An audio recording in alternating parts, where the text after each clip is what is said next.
PITHAINI August som ligiat tu nia ding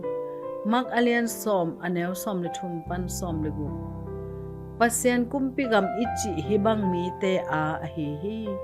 mak alian som aneu som le li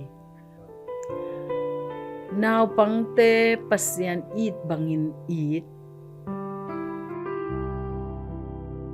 Khuakhal bup ka innnung ina naupangte pen luai sawtveipi kiluai hi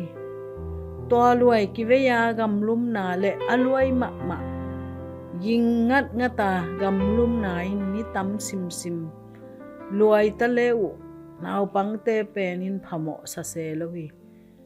ka pasal kiangah anu te pate zong luai bangcia sathau nil bek lo hi chi in ka phun kawmin ka dong hi ai zong vai-in thu ka ngetteh ka lungsim hong ki khel hi naupangte nui na le golnop na pen huan sunga lungmuan na le ageinaya anu le pate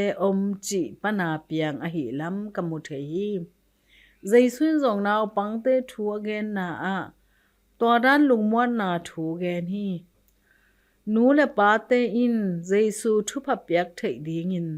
ata te pai pi a nungzuite na nawngkaisa-in anu le apate taai-in mo sakuhi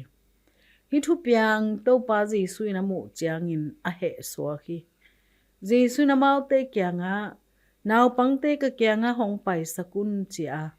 pasian kumpigam ichi hibang mite a hi chi hi to ba na naupang khat bangin pasian kumpigam asang lo pe ma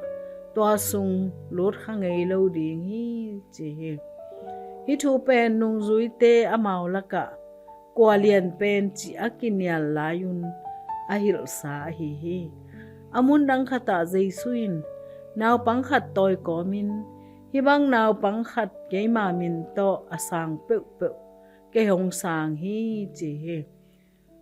tua thu ma again ki kin naupangte tunga khut nga in thupa pya hi naupang bangin jaisu imwan na ding hong phok sak thu te hi pa hi naupangte lungdam na abang pen pak ta deu na hiam khat vei na lungsim hong nong kai sak te bang chi it som ding na hiam a om ton tungi na pasian midang te hong it zo sak ta in amen.